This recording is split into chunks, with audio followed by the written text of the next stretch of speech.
15 years ago, my parents told me my daughter only needed enough to survive while their grandson deserved the world. They demanded her college fund right at the dinner table. Today, she walked back onto their estate worth $200 million, carrying a briefcase that stopped the music. The terror in my father's eyes told me everything I needed to know. She had not come for an apology. She had come to foreclose on their pride. My name is Millie Green, and standing in front of the iron gates of the Green Estate in Kingsport Landing felt less like a homecoming and more like stepping onto a crime scene before the chalk outline has been drawn. I am 44 years old, a woman who has spent the last 15 years scrubbing the stain of this place off my skin. Yet as the tires of our modest sedan crunched over the gravel driveway, my stomach tightened with a familiar, acidic dread. It was a humid afternoon in South Carolina, the kind where the air feels heavy enough to wear, and the Spanish moss draping from the ancient oak trees looked like gray rags hung out to dry. Vincent was driving. My husband sat with one hand on the wheel and the other resting heavily on my thigh. His grip was warm and solid, a stark contrast to the cold calculation waiting for us beyond the manicured hedges. He did not say a word, but his eyes, sharp and assessing, scanned the property line like he was preparing a defense strategy rather than parking a car for a family reunion. Vincent Barrett was a man who understood the law, but more importantly, he understood the lawlessness of families like mine. He knew that the people waiting on that lawn did not operate by statutes or logic, but by a twisted hierarchy of blood and bank accounts. We stepped out of the car. The humidity hit me first, followed immediately by the sound of forced laughter. It was a noise I remembered too well. It was the sound of cocktail hour at the Green residence, a performance where happiness was measured in volume and the clinking of crystal glasses. The lawn was perfectly green, an unnatural shade of emerald that required too much water and too many chemicals, much like the family reputation. White tents were pitched near the rose garden to shield the guests from the sun, and waiters moved like shadows with trays of champagne. I smoothed down my dress. It was simple, bought off the rack, clean and professional. I was not here to compete. I was not here to beg.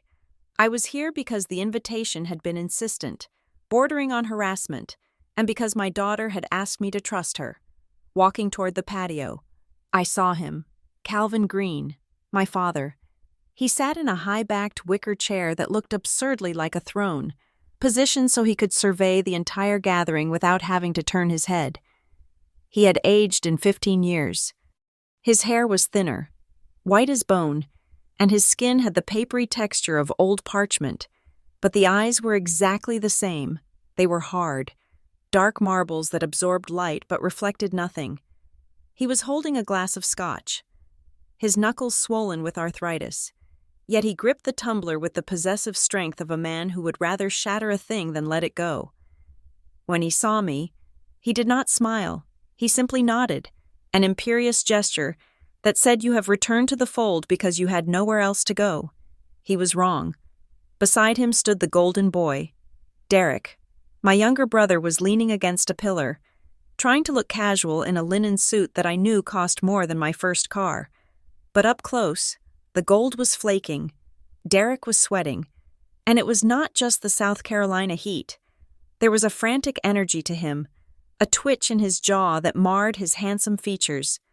He was laughing too loud at a joke that was not funny, his eyes darting around the garden as if he expected a debt collector to jump out from behind the hydrangeas. He looked like a man treading water in a stormy sea, trying to convince everyone on the shore that he was just enjoying a swim. The arrogance was there. Yes, but it was brittle now. It was the arrogance of a man who was terrified that the check was about to bounce. And then there was Logan, the prodigy, the genius, the reason my daughter had been cast aside. My nephew stood near the buffet table, alone, staring at a plate of untouched food. He was 25 now, but he looked older, worn down by a burden too heavy for his spine. He was not the triumphant scholar the family newsletters bragged about. He looked drained, like a battery that had been recharged too many times until it could no longer hold power. He avoided eye contact with everyone, especially Derek, There was no spark in him, only a dull, flat resignation. Seeing him did not bring me the satisfaction I thought it might. It just made me sad. They had sacrificed my daughter to build a monument to him, and all they had achieved was crushing him under the weight of the stone. "Millie," a voice drawled. Derek had spotted me. He pushed off the pillar and sauntered over, the ice in his glass rattling. "Look who finally decided to come down from the mountain. Long drive." "Long enough," I said, my voice steady. I did not lean in for a hug. I kept my distance, treating him like an unpredictable animal. "You look good," Derek lied, his eyes scanning my outfit and dismissing it in a second. "Quaint. How is the public service sector treating you, still saving the world one form at a time?" "It pays the bills," I said. "And I sleep at night."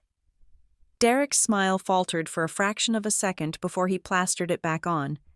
"Well, that is important. Sleep. Yes, Dad was asking about you. He is in a mood, so tread lightly. You know how he gets about loyalty." "I know exactly how he gets," I replied. Vincent stepped up beside me, his shoulder brushing mine. He did not extend a hand to Derek. He just looked at him, a flat, unblinking stare that made Derek shift his weight uncomfortably from one foot to the other. Vincent was the only person here who knew the full extent of the humiliation I had endured at that dining table 15 years ago. He had been the one to drag me out when my legs had turned to jelly. His presence now was a silent warning, try it again, and I will not be polite. We moved deeper into the party. The air felt thick with unspoken judgments. I could feel the eyes of aunts and cousins on my back, their whispers like the buzzing of cicadas. "That is Millie, the one who left, the one who cut us off. How ungrateful." They did not know. They did not care to know. To them. Calvin Green was a patriarch, a provider. To me, he was a thief who had tried to steal my daughter's future to purchase his own vanity. I approached my father. "Hello, Dad," I said. Calvin looked up. He took a slow sip of his drink. "You are late, Millicent." "Traffic," I said, offering nothing else. "You brought the husband," he grunted, glancing at Vincent with disdain. "I go where she goes," Vincent said. His tone was pleasant, but underneath it was steel.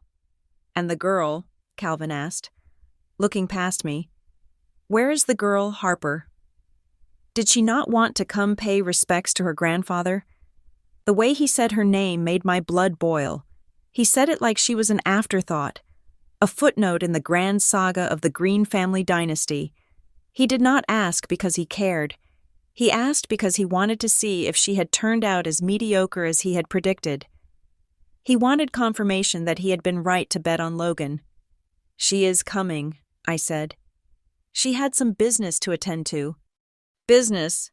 Derek scoffed, appearing at my elbow again with a fresh drink. "What kind of business is she, shift manager at a diner? Or did she finally get that associate degree you were so proud of?" I felt Vincent tense beside me. But before I could answer, before I could unleash 15 years of suppressed rage, the atmosphere shifted. It was not a subtle change, it was violent.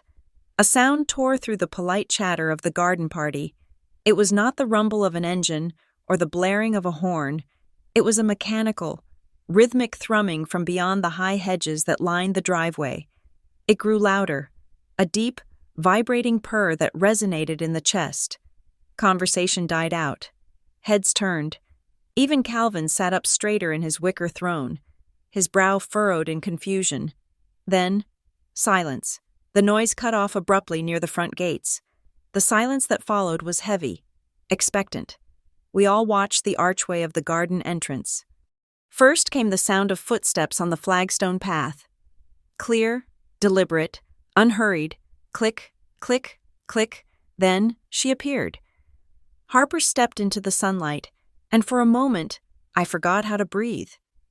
My daughter was 29 years old, but the woman walking toward us looked like she had lived 1,000 lifetimes and conquered every one of them. She was not wearing the soft, floral sundresses the other women wore. She was wearing a tailored charcoal suit that fit her like armor, the fabric absorbing the light rather than reflecting it. Her hair was pulled back in a severe, elegant knot. Her face was a mask of absolute calm, devoid of the nervous desire to please that usually plagued family reunions. She did not look at the ground. She did not look at me. She looked straight at Calvin. But it was not just her appearance that froze the blood in my veins. It was the way she moved. She did not walk like a guest. She walked like she owned the pavement beneath her soles. She walked with the terrifying confidence of someone who has already seen the end of the movie and knows exactly who dies. And in her right hand, gripped tightly in long, manicured fingers, was a black leather briefcase. It was thin, modern, and locked. Derek laughed, a nervous, high-pitched sound that cracked the silence. "Well, look at this. Harper, did you come straight from an interview? You are overdressed. Sweetheart, this is a family barbecue, not a board meeting." Harper did not stop. She did not even blink. She walked right past Derek as if he were a piece of lawn furniture. She walked past the stunned cousins and the whispering aunts. She walked past Logan, who looked up at her with a sudden, dawning horror in his eyes, as if he recognized the scent of a predator.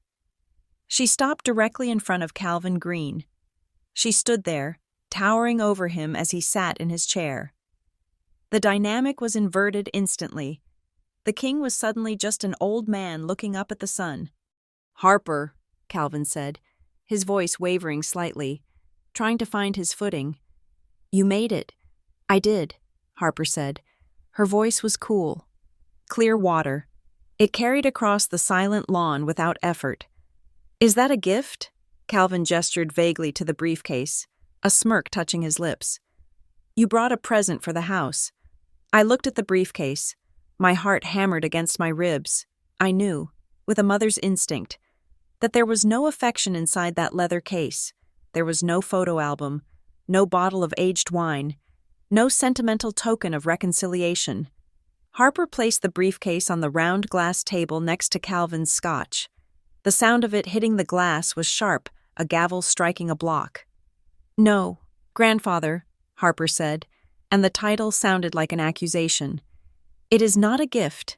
She rested her hand on the silver clasps of the case but did not open it. She let the moment hang, let the tension stretch until it felt like a wire about to snap and take someone's head off. "I heard you were having some trouble with the estate," Harper said softly. "I heard there were questions about ownership, about debt, about the future of this land." Derek stepped forward, his face flushing red. "Now wait a minute. That is private family business. Who told you that?" Harper turned her head slowly to look at Derek. Her expression was almost pitying. "Everything is public if you know where to look, Derek, and I know exactly where to look." She turned back to Calvin. The old man was not smirking anymore. He was gripping the arms of his chair, his knuckles white. He looked at the briefcase, then at Harper, and for the first time in my life, I saw fear in his eyes. He realized, too late, that the granddaughter he had dismissed as average had not come here to seek his approval. "What is in the bag, Harper?" Vincent asked from beside me. His voice was low, but in the silence, it sounded like a shout. Harper looked at me then. Her eyes softened just a fraction, a tiny signal sent from general to soldier. "Trust me." "Paperwork, Mom," she said, "the kind that does not negotiate." She flicked the latches. Snap, snap. The sound echoed like gunshots in the quiet garden. "They wanted a return on their investment," Harper said, looking at the family that had tried to starve her future to feed their ego. "So I brought them the bill." To understand why my daughter stood in that garden like an executioner, you have to understand the dining room where I grew up. It was a cavernous space dominated by a mahogany table that seemed long enough to land a plane on. But the geography of that room was defined by a single object, the chair. It was a high-backed, leather-upholstered captain's chair that sat at the head of the table. It was the only chair with armrests. It was the only chair that faced the window. It was my father's throne, and even when it was empty, nobody dared to sit in it. That chair was a physical manifestation of Calvin Green's gravitational pull. The rest of us, my mother, my brother Derek, and I were just satellites orbiting his ego. My mother, Marjorie, existed in the negative space of that room. She was a woman who had traded her voice for security. Her role was to ensure the roast was tender and the silence was unbroken unless Calvin invited conversation. Every decision made in that house, from where we vacationed to what university we would attend, was stamped with her silence. It was a silence that meant consent. It was a silence that taught me, very early on, that peace in the Green household was purchased with submission. Calvin did not hate women. That would have been too simple. He just did not see the point of us beyond the ornamental. In his world, a son was a legacy, a structure you built to last through the ages. A daughter was a hedge, something you trimmed and maintained to keep the property looking respectable until she was transplanted into someone else's garden. I was smart. I was objectively smarter than Derek.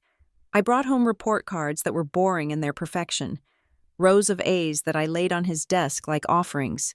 Calvin would glance at them, nod, and say, "Don't overdo it, Millicent. No man wants a wife who corrects his grammar." Derek, on the other hand, was a disaster wrapped in charm. He was the kind of boy who broke things just to see how they worked and then lost interest before putting them back together. When Derek failed a math test, it was because the teacher was incompetent. When he crashed his first car into a neighbor's mailbox, it was a mechanical failure. Or the road was slick, or the sun was in his eyes. It was never Derek's fault. And every time he stumbled, Calvin was there with a checkbook to pave over the pothole. I remember when Derek started a business in his early 20s. It was some vague venture involving import-export that sounded sophisticated but had no business plan.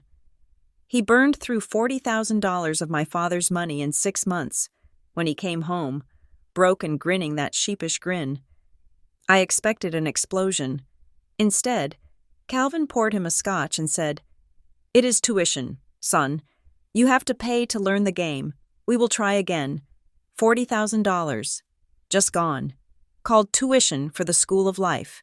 When I asked for $5,000 to take a specialized certification course for my career in public administration, Calvin looked at me like I had asked him to fund a trip to Mars. "Why?" he asked. "You have a job? You're steady? Why chase headaches? You should be focusing on finding a husband, not a promotion."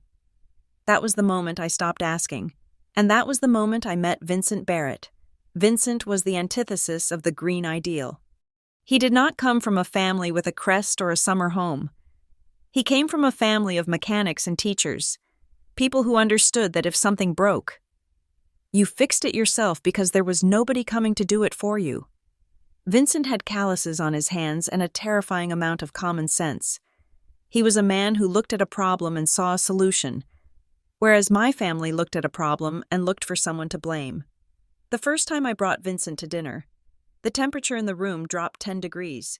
Derek made jokes about Vincent's truck, asking if it was a vintage project or just a piece of junk. Calvin grilled him about his lineage, and when Vincent said his father ran a hardware store, Calvin's eyes glazed over. He stopped listening. To him, Vincent was invisible. He was the help. He was not someone you invited into the inner sanctum. He was someone you called to fix the plumbing. But I loved him. I loved him because he saw me. He did not see a green daughter. He saw Millie. He saw that I was tired of performing for an audience that was not watching. We got married in a small ceremony that my mother cried through, not tears of joy, but the weeping of a woman who felt her daughter was marrying down. We moved into a small house on the other side of town, far away from the estate and its suffocating expectations. I took a job at Crescent Bay Public Services. It was not glamorous. I spent my days dealing with zoning permits, municipal complaints, and the unsexy machinery of local government, but it was honest work. It was mine. Vincent and I made a pact. We knew we would never have the financial safety net Derek had. We knew that if we fell, we would hit concrete, not a mattress stuffed with cash, so we became architects of our own security. When Harper was born, That pact solidified into a mission. We opened a savings account the week we brought her home from the hospital. We called it the Freedom Fund. It was not just for college, it was for choices. I wanted Harper to have the one thing I never had the ability to walk away. We were aggressive savers. We lived on one income and banked the other. I drove a sedan until the odometer rolled over 200,000 miles. We took vacations to state parks, not Europe. We cooked at home 6 nights a week. Every bonus, every tax refund, every unexpected windfall went into that account. It was a slow, grinding climb. There were months when the washing machine broke or the roof leaked, and we would stare at that account balance, tempted to dip in. But Vincent would hold my hand and say, "That is not our money, Millie. That belongs to Harper." So we scrambled. We worked overtime. I took extra shifts during election seasons. Vincent picked up consulting work on weekends, and dollar by dollar, the fund grew, 10,000, 20,000, 50,000. It was our secret masterpiece, built not with genius, but with discipline. Harper grew up watching this. We did not spoil her. In the Green household, children were given things to keep them quiet.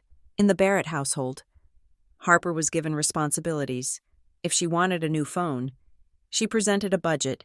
If she wanted to go on a trip, she worked out a plan to pay for half. We were not harsh, but we were real.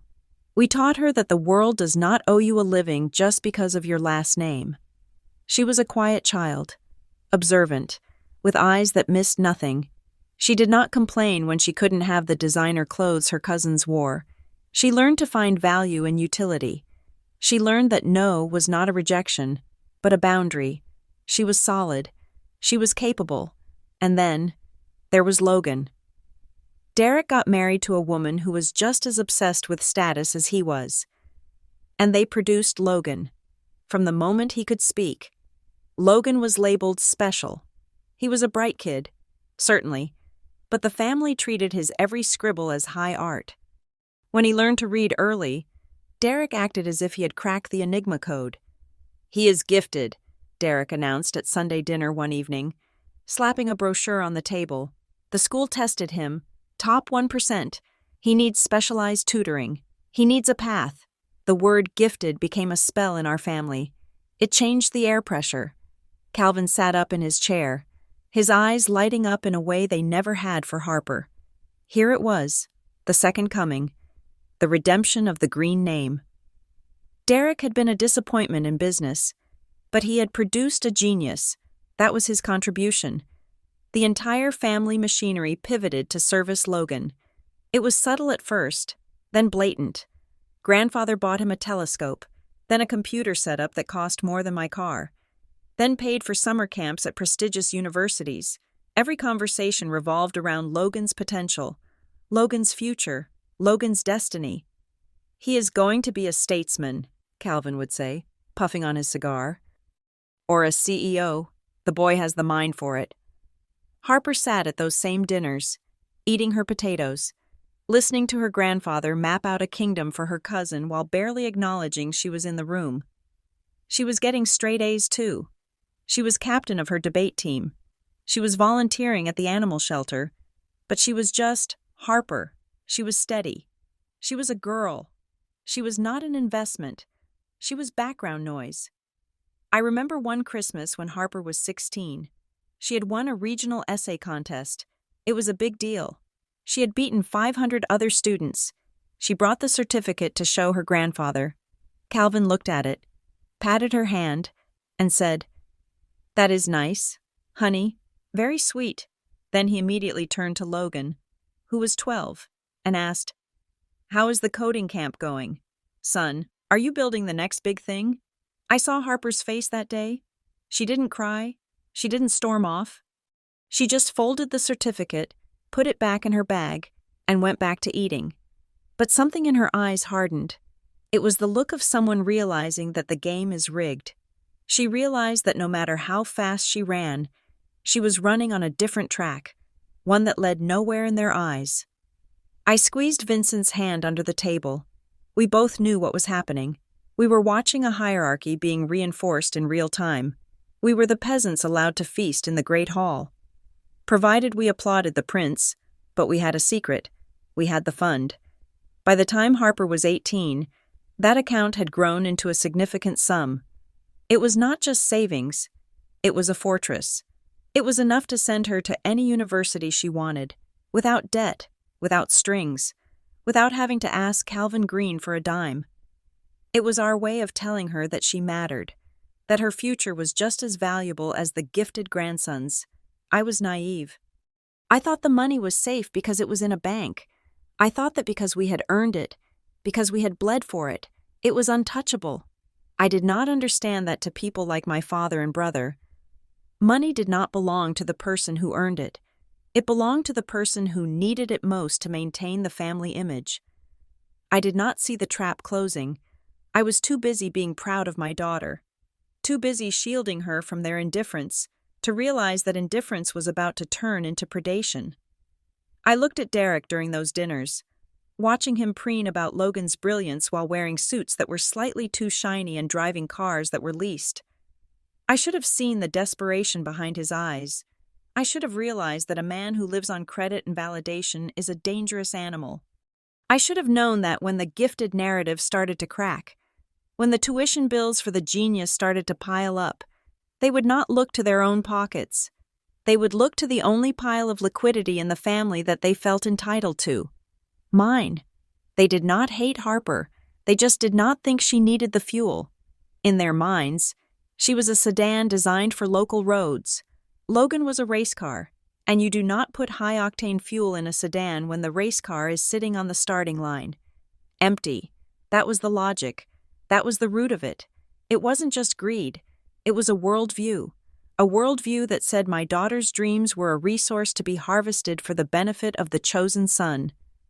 And 15 years ago, at that dining table, they decided it was harvest time. The acceptance letter to Princeton arrived in a thick cream-colored envelope that looked less like mail and more like a royal decree. When Logan opened it, the sound of tearing paper was the signal for the Green family madness to begin.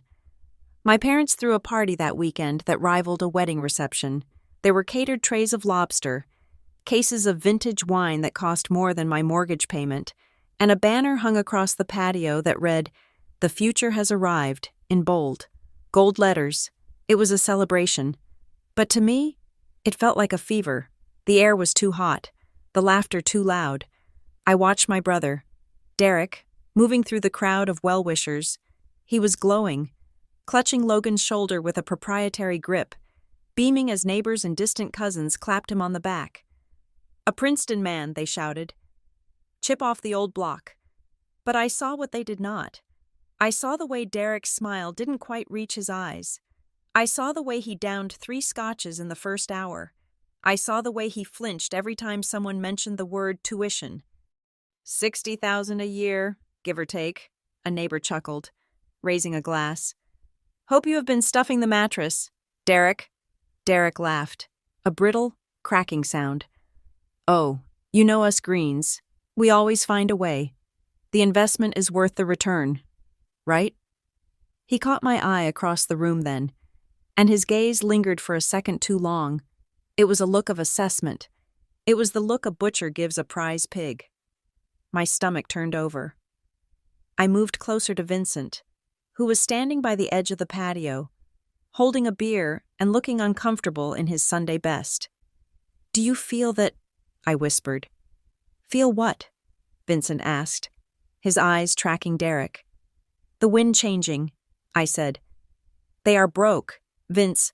Derek does not have the money for the first semester, let alone 4 years, and they are looking at us." Vincent stiffened.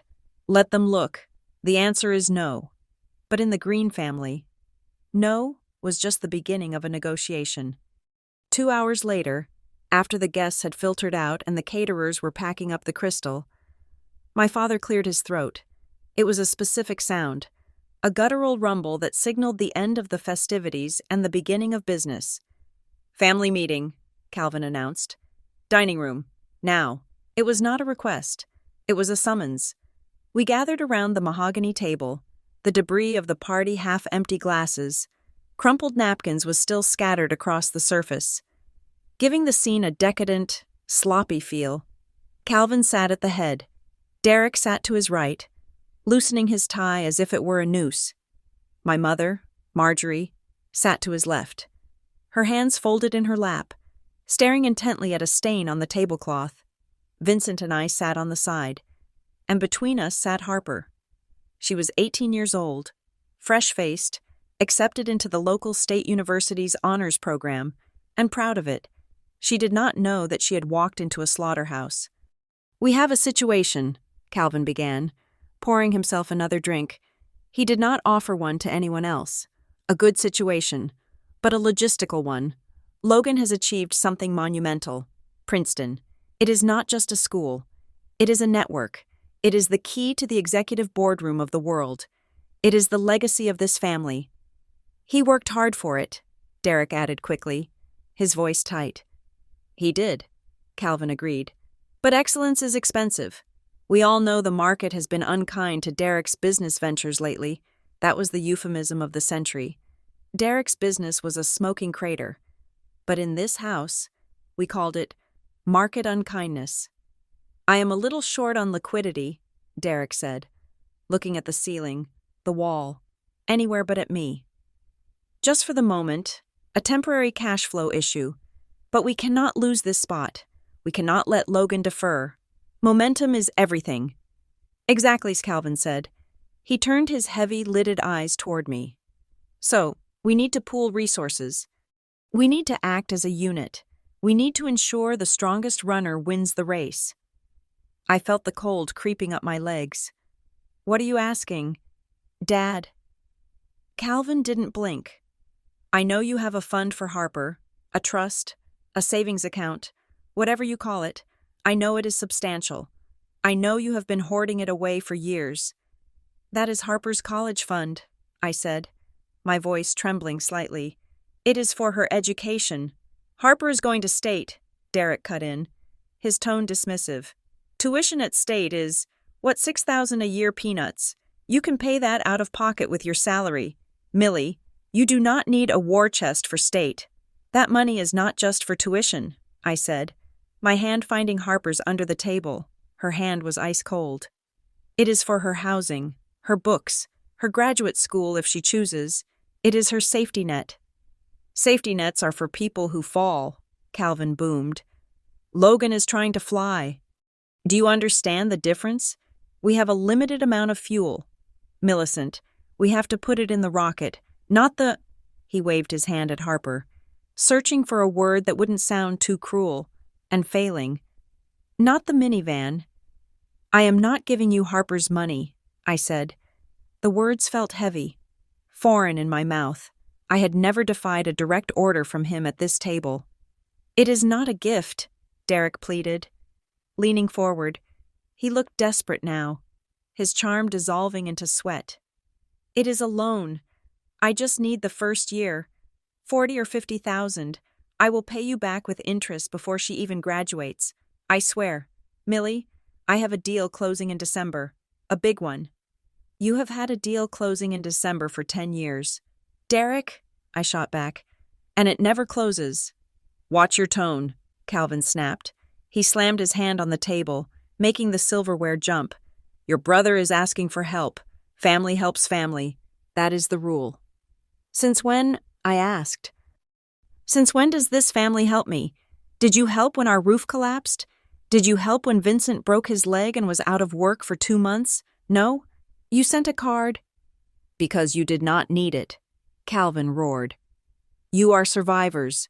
You are sturdy. You get by. That is your role. Millie, you are the bedrock. Derek is the spire. He needs support to reach the sky." I looked at my mother. She was the only one who could stop this. She knew how hard I had worked. She knew about the overtime, the skipped vacations, the brown bag lunches. "Mom," I asked, "are you hearing this?" Marjorie did not look up. She traced the pattern of a rose on the napkin with her finger, over and over again. "Your father thinks it is best," she whispered. "Logan has so much potential." The betrayal hit me harder than the shouting. It was a quiet, suffocating thing. She was sacrificing her granddaughter to keep the peace. She was selling us out because it was easier than fighting him. "This is insane," Vincent said. His voice was low, controlled, dangerous. "You are asking us to empty our daughter's account to pay for a degree you cannot afford. If you cannot afford Princeton, he does not go to Princeton. That is how the world works." "Not my world," Calvin sneered. "In my world, we do what is necessary to maintain our standing. And frankly, Vincent, I do not think you understand the stakes. We are talking about the green legacy." "Harper is a green too," Vincent said. "Is she—" It was Aunt Beatrice who spoke up. I had almost forgotten she was there. She was sitting in the corner, nursing a sherry, looking like a vulture in a floral dress. She was my father's sister, a woman whose tongue was sharper than a scalpel. "Let us be honest, shall we? We are all family here. We can speak the truth." She turned her gaze on Harper. My daughter was sitting perfectly still, her face pale, her eyes wide and wet. She looked like a deer trapped in headlights, waiting for the impact. "Harper is a sweet girl," Beatrice said, her voice dripping with faux sympathy. "She is kind, she is pleasant, but she is not academic material, not really. She is distinctively average, and that is fine. The world needs average people to keep the gears turning. But to spend that kind of money on a girl who is just going to end up working in middle management, it is a waste. It is like putting a chandelier in a garage." The room went silent. The insult hung in the air, gross and heavy. They weren't just asking for the money anymore. They were justifying the theft by stripping my daughter of her value. They were telling her, to her face, that she was not worth the investment, that she was a second-class citizen in her own bloodline. I felt tears pricking my eyes, not of sadness, but of pure, white-hot rage. I looked at Harper. She wasn't crying. She was staring at her grandfather, and something in her expression was breaking. The light of childhood, the belief that her family loved her, was being extinguished, flickering out like a candle in a storm. "She is right," Calvin said, seizing on the opening. "Beatrice is harsh, but she is right. It is simple economics.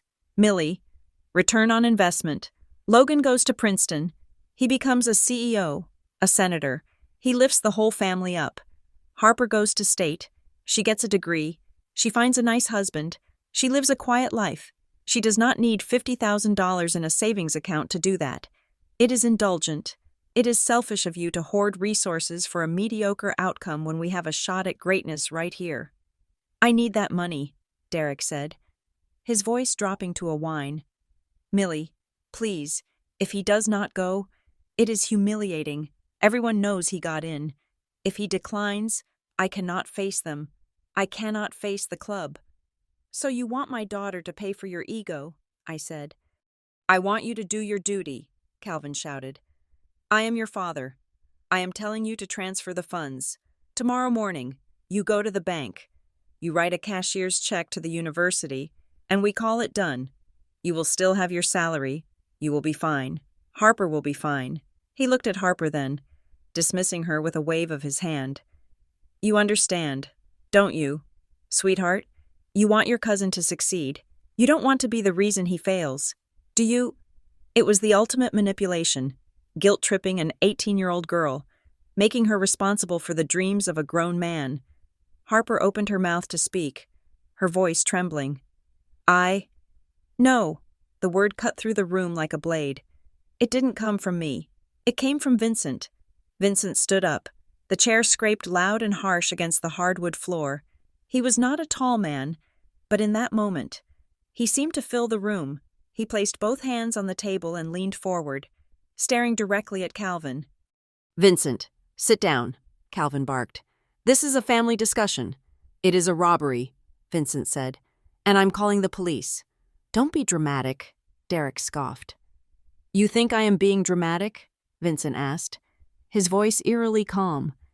"You just told my daughter she is worthless. You just told my wife she is a servant. You think because you wear expensive suits and drink scotch that you are better than us, but you are beggars.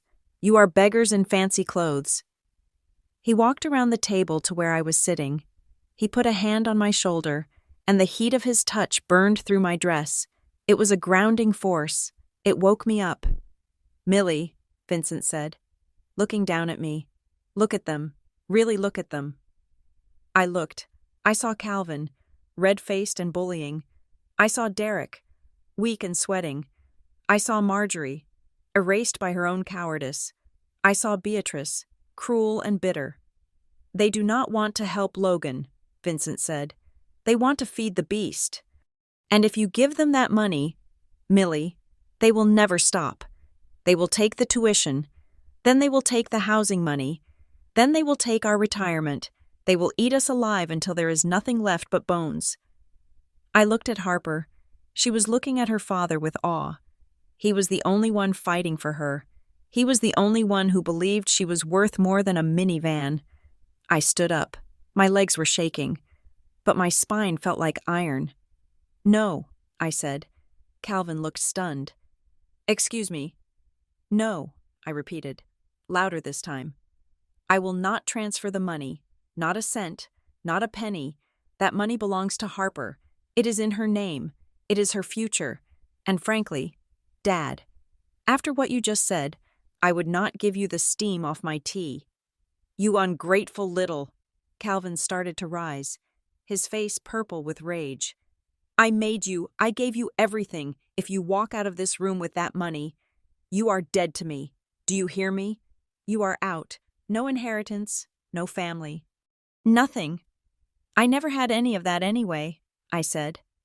"I only had the illusion of it." I reached down and took Harper's hand. "Come on, honey. We are leaving." "If you walk out that door," Derek screamed, standing up and knocking his chair over, "do not expect to come back for Christmas. Do not expect us to be there when you fail, when you need money. Do not come crawling to me." I turned to look at my brother one last time. "Derek," I said, "I have a feeling that out of the two of us, I am not the one who is going to be crawling." We walked out. We left the crystal glasses and the half-eaten roast. We left the legacy and the lies. We walked out into the cool night air, and for the first time in my life, the silence didn't feel like submission. It felt like freedom. But as I strapped my seatbelt on, I looked back at the house, glowing warm and golden in the dark, and I knew the war wasn't over. They wouldn't let $200,000 walk away that easily. They would come for us, and they would come ugly. I thought we could just walk away. I thought that saying no and turning my back would be the end of it. A clean break that left my dignity intact. I was naive.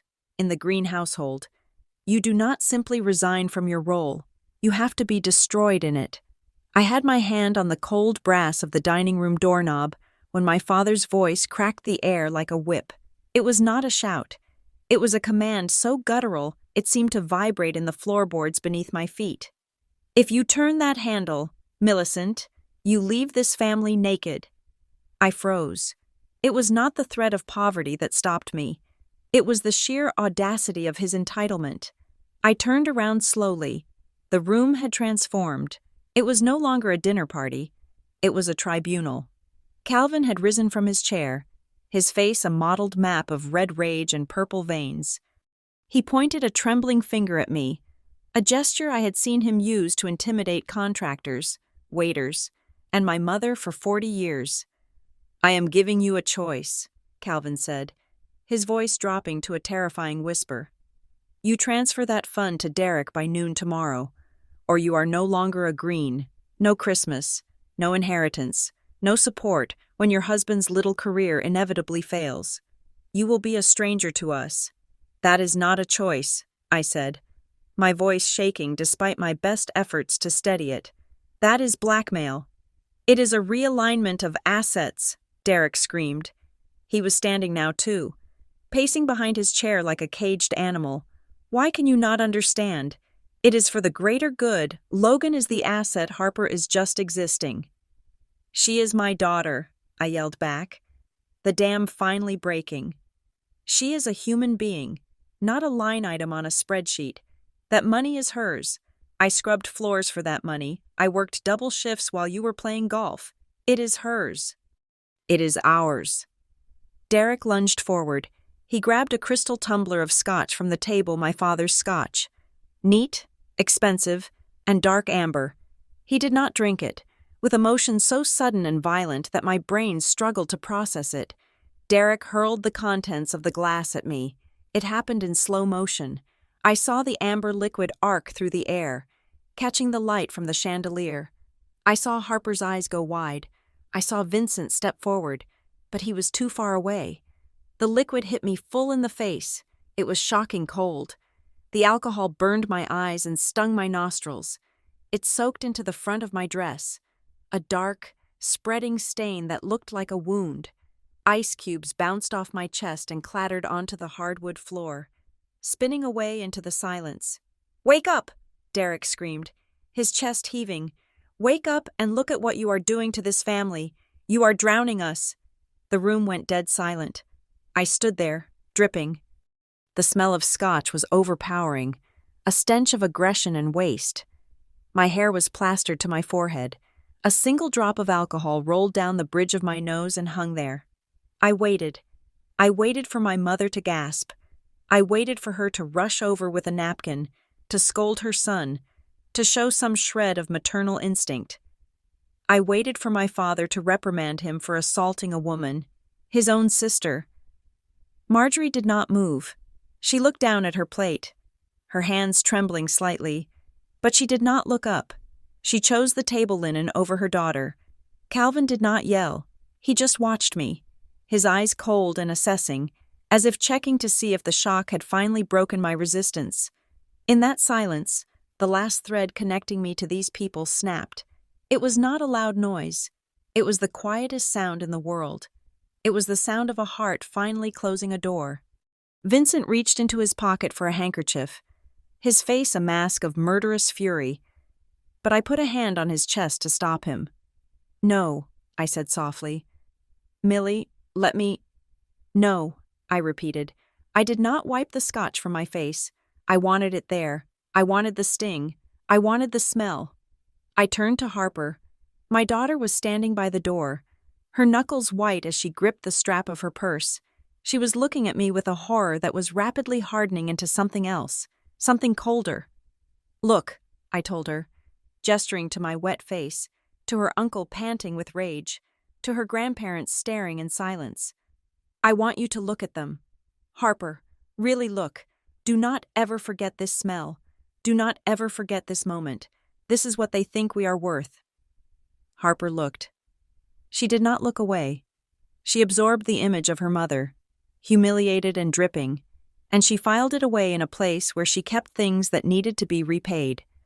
"You brought this on yourself," Calvin grunted, sitting back down. "Now, stop the theatrics. The check." I laughed. It was a wet, ragged sound, but it felt good. "You think this is about a check? You think I am holding on to the money because I am greedy." I walked back to the table. I did not sit.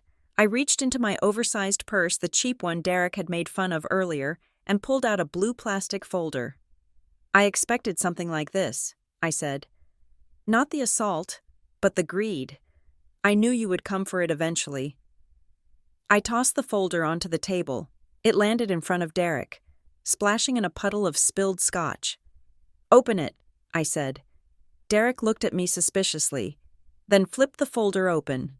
He scanned the first page, his brow furrowing. "What is this, a trust, Aunt Clara?" "Clara," Calvin said, his head snapping up.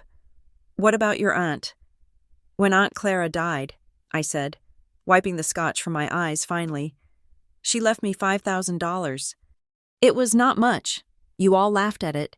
You spent your inheritance from her on a vacation to the Alps. I took mine, and I put it in a trust, a specific, irrevocable educational trust. I pointed at the document. I added to it every month. Vincent added to it, but the legal structure that is Clara's. And if you read paragraph 4, subsection B, you will see a very interesting clause." Derek squinted, reading aloud, his voice halting. Funds are restricted solely for the educational expenses of the named beneficiary, Harper Barrett. Any attempt to withdraw, transfer, or liquidate funds for purposes other than accredited tuition or housing is a violation of fiduciary duty and subject to— He stopped. Subject to what? Vincent asked, stepping up beside me. He sounded like a prosecutor now. Subject to immediate legal action and forfeiture, Derek mumbled. It is ironclad, I said. I cannot give you that money even if I wanted to. It is not mine. It is not Harper's. It belongs to the trust until she pays tuition. If I withdraw it to pay for your business debts or Logan's vanity degree, I go to jail, and so do you for conspiracy to commit fraud. Calvin snatched the paper from Derek. He read it, his face turning a shade of gray I had never seen before. We can break this, he muttered. There are always loopholes. I know a judge. We can petition to change the beneficiary. We can say it is a family emergency. You want to petition a judge to steal a college fund from an 18-year-old girl? Vincent asked, his voice dripping with disbelief. Go ahead. Calvin, file that motion. Put it on public record. I will represent Harper myself, and I will make sure every newspaper in the county knows that the great Calvin Green is suing his own granddaughter for her lunch money. Calvin slammed the paper down. You would drag our name through the mud. You just threw a drink in my wife's face, Vincent said. The mud is already here. We are just standing in it. Calvin looked at the document, then at Derek, then at me. He realized he was checkmated. He could not bully a contract. He could not intimidate a federal statute. Get out, Calvin whispered. The fight had gone out of him, replaced by a cold, hateful dismissal. Get out of my house. With pleasure, I said. I turned my back on them. I did not look at my mother. She had ceased to exist for me the moment the scotch hit my skin. I took Harper's hand, and Vincent took my other arm. We walked to the door. If you walk out, Derek called after us. A desperate, pathetic last shot. You are dead to us. Do you hear me? Dead. I stopped at the threshold. I didn't turn around. I just spoke to the open air. We were dead to you the moment we stopped being useful, I said. Enjoy the silence, Derek. It is free. We walked out into the night.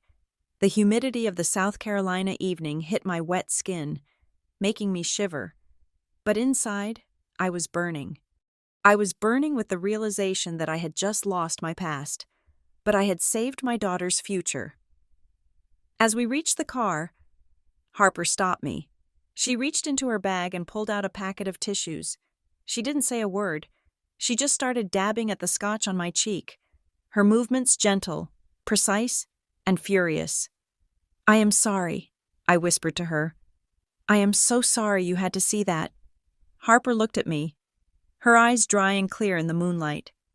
Don't be sorry, she said. And then she said the words that would haunt me until the day she walked back into that garden 15 years later. Mom, she said, I am going to buy this house one day, and I am going to evict them. I thought it was just teenage anger. I did not know she was making a business plan. The silence that followed our departure from the Green estate was not the silence of peace. It was the silence of amputation. For the first few months, I would wake up with a phantom ache, checking my phone for a text from my mother, waiting for the inevitable guilt trip call from my father. It never came. We had been surgically removed from the family organism. There were no Christmas cards that December. There were no birthday checks for Harper. When I was hospitalized for a minor surgery on my gallbladder 2 years later, nobody from my maiden name came to visit. The nurse asked if there was anyone else she should call. And I looked at the white ceiling and said no. That was the moment I realized that we were truly alone. But in that isolation, we found a strange, gritty kind of clarity. We went into survival mode. The illusion of a safety net was gone, so we had to weave our own out of steel cables. We sat at our small kitchen table, a laminate circle that wobbled if you leaned too hard on the left side, and we dissected our life. Vincent and I went through our finances with the precision of forensic accountants. Every subscription was canceled. The cable bill was slashed. We stopped buying coffee out. We stopped buying new clothes unless something old had disintegrated. Vincent took a second job doing consulting work for a logistics firm on the weekends. He would come home late, his eyes rimmed with red, smelling of stale office air and exhaustion. But he never complained, not once. He would just kiss my forehead, sit down, and ask about Harper. I picked up overtime at Crescent Bay Public Services whenever it was available. I became the person who stayed late to file the zoning permits, the one who organized the archive room on Saturdays. It was unglamorous, gray work. It was counting staples and arguing with contractors about municipal codes. But every hour I worked felt like a brick I was placing in a wall between us and them. The hardest part was watching Harper. She was 18, then 19, then 20. These were supposed to be the golden years, the carefree college days of parties and dorm room debates. Instead, she got a master class in austerity. Because of the clause in the trust, and because we were terrified of depleting it, we decided she would do the first 2 years at the local community college. It was a practical decision, a financial strategic move to save $40,000 in general education credits. But in a town like ours, where status was currency, it was a social death sentence.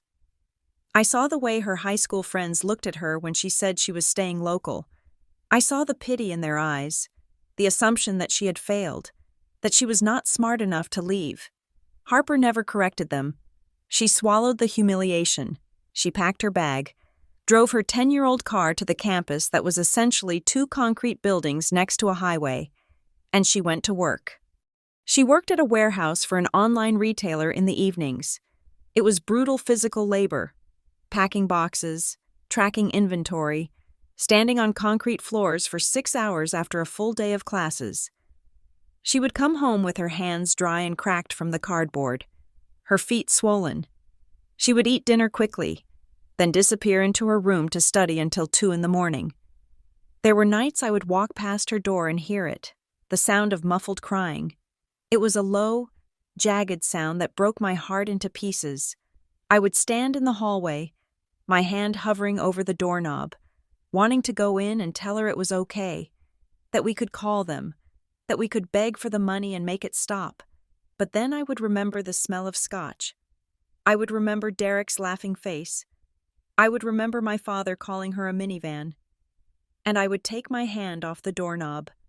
I let her cry, because I knew that if I intervened, if I softened the world for her, she would never develop the callus she needed to survive them. I was not raising a princess anymore. I was raising a soldier. So instead of comfort, we gave her tools. Vincent became her mentor. On Sunday afternoons, the only time we were all home, the kitchen table turned into a boardroom. Vincent didn't teach her how to be gifted. He taught her how to be dangerous. "Read the fine print," he would say, slapping a credit card offer or a lease agreement on the table. "They hide the knife in the footnotes. Harper, find the knife." He taught her about compound interest. He taught her how to leverage debt versus bad debt. He taught her that a contract is only as good as your willingness to enforce it. He stripped away the romance of the world and showed her the mechanics. "You are not a genius," Vincent told her once. I remember gasping, thinking it was cruel. But he continued, looking her dead in the eye. "And that is your advantage. Geniuses are lazy. They rely on their talent. You have to rely on your system. A genius fails when the inspiration runs out. A system never fails. Be the system." Harper took that to heart. She had been labeled average by her grandfather. So she decided to optimize average until it became a weapon. She treated her life like a logistics problem. She mapped out her day in 15-minute increments. She found the most efficient route to work to save $3 on gas a week. She bought used textbooks, scanned them into her computer, and resold them before the semester ended to make a profit. She transferred to the state university for her junior and senior years, just as we planned. She didn't join a sorority. She didn't go to football games. She took 21 credits a semester while working full-time. She was a ghost on campus, a blur of motion between the library and her job. It was during this time that she entered a competition. It was a small thing, A regional business case study contest sponsored by a local chamber of commerce. The prompt was to find efficiencies in a struggling small business model. Most students proposed marketing campaigns or rebranding flashy, surface-level fixes. Harper went to a local dry cleaner chain. She spent 3 weeks just sitting in the back, watching them work. She timed how long it took to tag a shirt. She tracked the route the delivery van took. She analyzed their chemical usage. She submitted a proposal that didn't talk about logos or Instagram. She proposed a rerouting of the delivery schedule and a change in the tagging system that would save the business 12% on overhead in the first quarter. It was dry. It was boring. It was undeniably correct. She won. The prize was $500 and a handshake from a local bank manager. It wasn't a Nobel Prize. It wasn't Princeton. But when she brought that check home, her eyes were different. The fear was gone. The insecurity was gone. She looked at that check and saw proof. They missed it, she told us over a dinner of pasta and jarred sauce. The other students, they wanted to make the business look better. I just wanted to make it run better. That is where the money is, Vincent said, grinning over his fork. Let everyone else paint the house. You own the foundation. That was the turning point. Harper stopped trying to be what the Greens valued: charismatic, academic, decorative. She leaned into what she was: relentless. She realized that while Logan was likely at Ivy League cocktail parties learning how to shake hands, she was learning how the plumbing of the economy actually worked. She fell in love with operations, with data, with the unsexy truth that the world runs on logistics, not speeches. We heard rumors about the family. Of course. Gossip has a way of traveling through the grapevine, even when the roots are severed. We heard Logan was struggling at Princeton, that the pressure was eating him alive, that he had switched majors 3 times. We heard Derek had started a tech incubator that was bleeding money. We heard Calvin's health was declining, that he was spending more time at doctor's offices than at the club. Every time a snippet of news reached us, I felt a pang of old curiosity. But it was distant, like reading about a car crash in a newspaper from another country. They were characters in a story I used to read, not people I knew. One evening, about 5 years after the split, I was washing dishes. Harper was at the table, working on her laptop. She had graduated by then and was working as a junior analyst for a supply chain firm. She was saving 70% of her income. She was wearing a thrift store sweater, her hair tied back in a messy bun. I looked at her, and then I looked at Vincent, who was asleep in the recliner with a book on his chest. The house was small. The furniture was old. We had no prestige. We had no legacy. But the house was warm. The bills were paid, and nobody here was afraid. I turned off the faucet and dried my hands. I realized then that Calvin Green had done us a favor. He had stripped us of the burden of trying to impress him. He had kicked us out of the castle. And in doing so, he had forced us to build a fortress. Harper looked up from her screen. Mom. Yes, honey. I think I found a mistake in this client's inventory protocol, she said, her voice flat and professional. If they change their vendor for packaging, they can save $2 million over 3 years. Do they know that? I asked. Not yet, she said, a small, terrifying smile touching her lips. But they are going to pay me a consulting fee to tell them, and then I am going to use that fee to start my own firm. I looked at her, really looked at her, and I didn't see the average girl my father had dismissed. I saw a shark swimming in deep water. I saw the product of 5 years of cold showers and hard lessons. Do it, I said. She went back to typing. The sound of her keys clicking was the rhythm of our new life. Fast, steady, unstoppable. The Greens were living on borrowed time and past glories. We were living on compound interest and rage. And we were just getting started. News travels through a small town like a contagion. You can quarantine yourself. You can lock your doors. You can move to a different zip code and change your phone number. But eventually, the airborne particles of gossip will find their way into your respiratory system. For years, I tried to wear a mask. I walked past people I used to know in the grocery store, and focused intensely on the nutrition labels of cereal boxes. I avoided the restaurants where the country club set congregated. I kept my head down.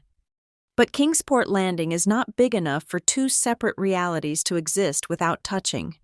The leaks started about 7 years after the night I walked out. They came to me through Sarah, a woman I had known since high school, who now worked as a paralegal in town. Sarah was not malicious, but she was a carrier. She would bump into me in the produce aisle, her eyes wide with that feigned concern that masks a desperate need to trade information. "Did you hear about your father?" she asked me one Tuesday, leaning over a display of apples. I did not want to know, but I also could not walk away. The habit of being a daughter is a hard one to break, even when the father is a tyrant. "He collapsed on the golf course," Sarah whispered, looking around to make sure no one was listening. "It was the heat," they said, "but my cousin is a nurse at the hospital. She said his heart is struggling." He was shouting at the doctors. "Millie." He told the cardiologist that he did not have permission to be sick. I pictured it vividly. Calvin Green, lying in a hospital bed with tubes in his arms, trying to negotiate with his own mortality, as if it were a union representative he could bully into submission. He was sick, but he was still refusing to show weakness. He was attending board meetings via video call from his recovery room, wearing a suit jacket over his hospital gown, pretending that the IV drip was just a hydration treatment. It made me feel a strange, hollow sadness. Not grief, just a weary recognition that the man would rather die on his throne than admit the castle was cold.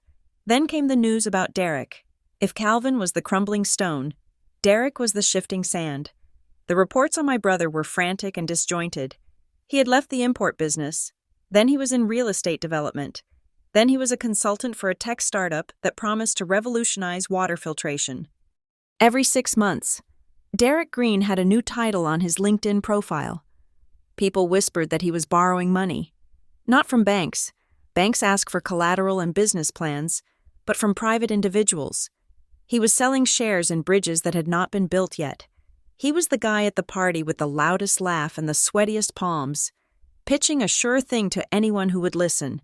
He was driving a luxury car that was 3 years old, leasing a lifestyle he could not sustain, running on a treadmill that was moving faster than his legs could carry him. I heard he was mentioning my name. That was the detail that made the hair on the back of my neck stand up. A friend of Vincent told us that Derek had been at a Rotary Club dinner, bragging about his sister in public administration.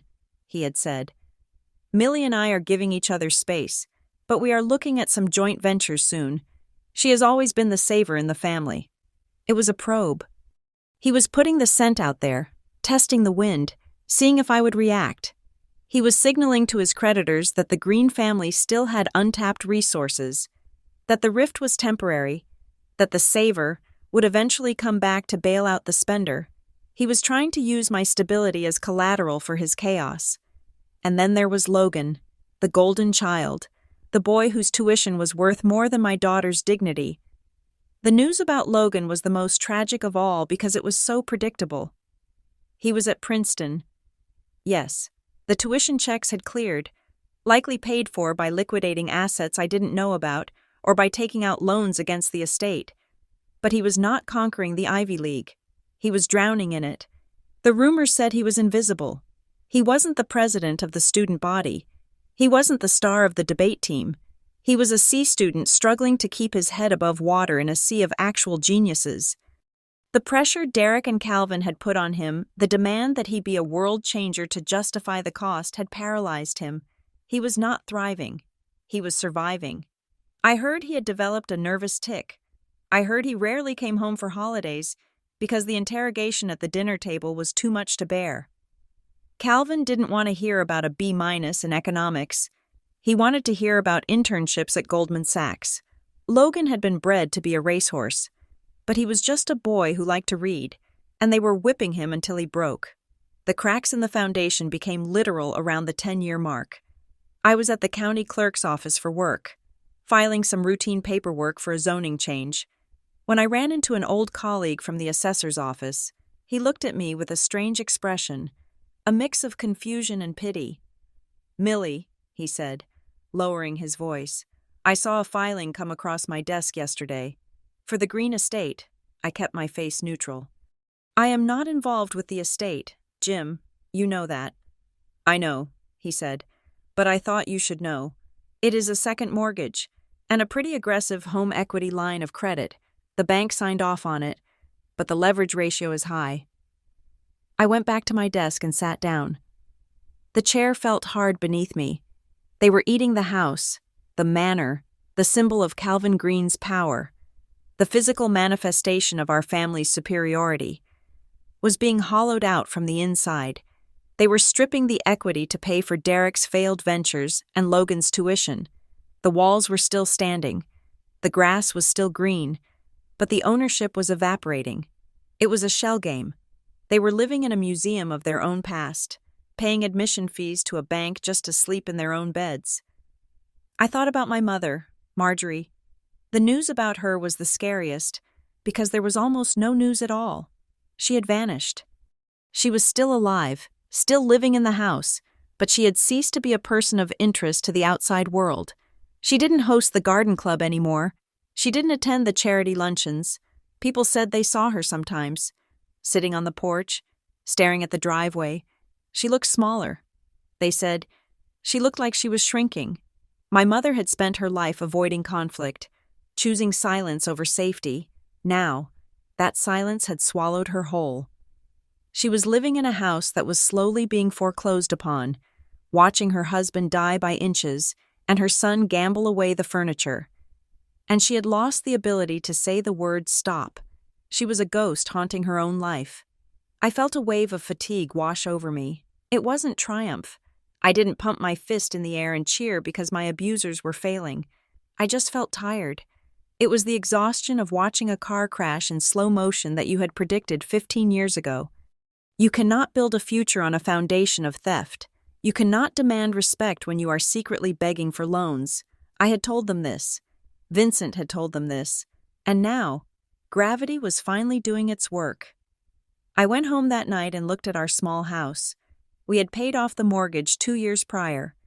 It was a modest bungalow with a leaky gutter and a kitchen that needed updating. But we owned every inch of the drywall. We owned the dirt underneath it. Nobody could come and take it. Nobody could threaten us. That is real wealth, Vincent said when I told him about the liens on the estate. Being able to tell the world to go to hell because you don't owe it a dime. But the final blow, the one that signaled the end of the era, came from a direction I didn't expect. It was about Logan again. The story hit the local papers, buried in the back pages. But in our town, everyone read the back pages. It wasn't a crime. He hadn't hurt anyone. It was almost worse than that for the Greens. It was a humiliation. Logan had been flagged for academic dishonesty in his final year. Plagiarism. The details were murky, but the gist was clear. The pressure to deliver a thesis that was groundbreaking, to prove that he was the genius his grandfather claimed, had pushed him to borrow words that weren't his. He hadn't bought a paper. He had stitched one together from sources he didn't cite, desperate to sound smarter than he felt. He wasn't expelled, but he was suspended. The honors were stripped. The graduation was delayed. The narrative of the gifted grandson collapsed in a heap of footnotes and academic probation hearings. I imagined the dinner table that night. I imagined Calvin's silence, heavier than lead. I imagined Derek spinning it, blaming the professors, blaming the system, blaming everyone but the impossible expectations they had strapped to that boy's back like a bomb. They had destroyed him. They had taken a perfectly fine, average boy and crushed him because he couldn't be a god. I was sitting on my porch, drinking a cup of tea, watching the fireflies dance in the yard. I felt a profound sense of waste, all that money, all that cruelty, all that pride. And for what? For a suspended degree and a mortgaged house.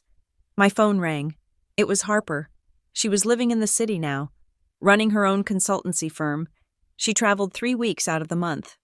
We spoke often, but usually, her voice was brisk, efficient, full of energy. This time, her voice was different. "Mom," she said. There was a tone in her voice I hadn't heard since she was a child. It wasn't fear. It was a strange, vibrating intensity. It was the tone of someone who has just found the final piece of a puzzle they have been building for a decade. "Hi, honey," I said. "Is everything okay? Are you at the airport?" "I am not at the airport," Harper said. "I am in a meeting, or I just finished one." It was 9 o'clock at night. "What kind of meeting ends at 9?" I asked. "The kind that changes things," she replied. I sat up straighter in my chair. The crickets seemed to stop chirping. "Mom," Harper said, and her voice dropped an octave. It was cold. It was precise. It sounded exactly like Vincent when he was cross-examining a witness he knew was lying. "I need you to listen to me very carefully," she said. "I need you to tell me exactly how much money they tried to take from us that night. The exact dollar amount." $52,000, I said automatically. The number was branded on my brain. $52,410. Why? "Because I just bought something," Harper said. "You bought what? A car?" "A condo." "No. Mom," she said. There was a pause on the line. I could hear papers rustling in the background. I could hear the hum of a high-rise office building. "I bought a portfolio of distressed debt from a regional bank that is liquidating its bad assets," she said. "It was a bundle deal, very technical. Nobody really looked at the individual names on the list. They just wanted to offload the risk." My heart stopped. I knew, before she said it. I knew. "Harper," I whispered. "I own the note." "Mom," she said. "I own the mortgage on the estate. I own grandfather's house." I sat down on the porch steps. The wood was hard and cold. My breath caught in my throat. "They don't know yet," Harper continued, her voice devoid of mercy. "The transfer went through this afternoon. Technically, as of 4 o'clock today. Calvin Green is living in my house, and he is 6 months behind on payments. Harper, I am coming home." "Mom," she said, "there is going to be a reunion, and I think it is time we accepted the invitation." The line went dead. I stared at the phone in my hand. The screen went dark, reflecting my own face back at me. I looked terrified. The rumors were wrong. The estate wasn't just crumbling. It had already been conquered. And the conqueror was the girl they had told to stay in the minivan. $200 million does not fall out of the sky. It does not come from a lucky lottery ticket. And it certainly does not come from being gifted, in my daughter's case. It came from the unsexy, grinding, gray reality of supply chain logistics. It came from staring at spreadsheets until her eyes burned, and from drinking lukewarm coffee in warehouses that smelled like diesel and dust. It was built on a mountain of no, constructed brick by brick in the hours when the rest of the world was sleeping. People like my father and Derek believe that wealth is a birthright, a magical substance that flows through the blood of the chosen few. Harper proved that wealth is actually just the byproduct of solving a problem that nobody else wants to touch. After she left the regular workforce to start her own consultancy, the first 2 years were not glamorous. They were terrifying. Harper did not have a trust fund to fall back on because we were still guarding her original college fund like it was a holy relic. She had her savings, and she had a laptop. She worked out of a rented corner in a shared workspace that used to be a garment factory. Her business model was simple but brutal. She would walk into a mid-sized manufacturing company, the kind that makes screws or cardboard boxes or plastic tubing, and she would offer them a deal. She would analyze their shipping and inventory systems for free. If she could not find any savings, they paid her nothing. If she found savings, she took 20% of the first year's recovered revenue. It was a hustle. It required nerves of steel. I remember one night she came over for dinner. She looked gray, not tired, but drained of color. She had been working on a project for a regional trucking fleet for 3 months. She had found a redundancy in their fuel purchasing contracts that was costing them $600,000 a year. It was a massive win. Her cut would have been $120,000, enough to float her company for another year. They stiffed her. The CEO, a man who reminded me painfully of Derek, had taken her report, implemented her changes, and then pointed to a vague clause in their preliminary agreement that he claimed voided her fee. He told her to sue him if she wanted the money, knowing full well she could not afford the legal fees to fight him. Harper sat at our kitchen table, staring at a plate of meatloaf. She was not crying. She was trembling with a cold, vibrating rage. "I did the work," she said, her voice tight. "I found the money. They are stealing it." Vincent reached across the table. He did not offer sympathy. He offered strategy. He pulled out the contract she had signed. It was a flimsy thing, downloaded from a template online. "This is not a contract, Harper," Vincent said, tapping the paper. "This is a wish list. You gave him the keys before you got the check. Never give them the keys until the check clears." That night, Vincent and Harper stayed up until 3 a.m. He did not fight the battle for her. He showed her how to build armor. They drafted a new master service agreement. They built in kill fees, late penalties, and arbitration clauses. He taught her that in business, being right does not matter. Being leverage-heavy matters. Harper went back to that CEO the next day. She did not sue him. She went to his biggest competitor, a firm across town. She offered them the same optimization plan. But she also offered them an analysis of the first company's weak roots based on the data she had legally acquired during her audit. She helped the competitor undercut the first CEO's prices by 4%. The first CEO lost 3 major contracts that quarter. He called Harper, screaming, threatening. Harper just hung up. She had learned the lesson. You do not argue with sharks. You just drain their water. That was the moment the average girl died, and the CEO was born.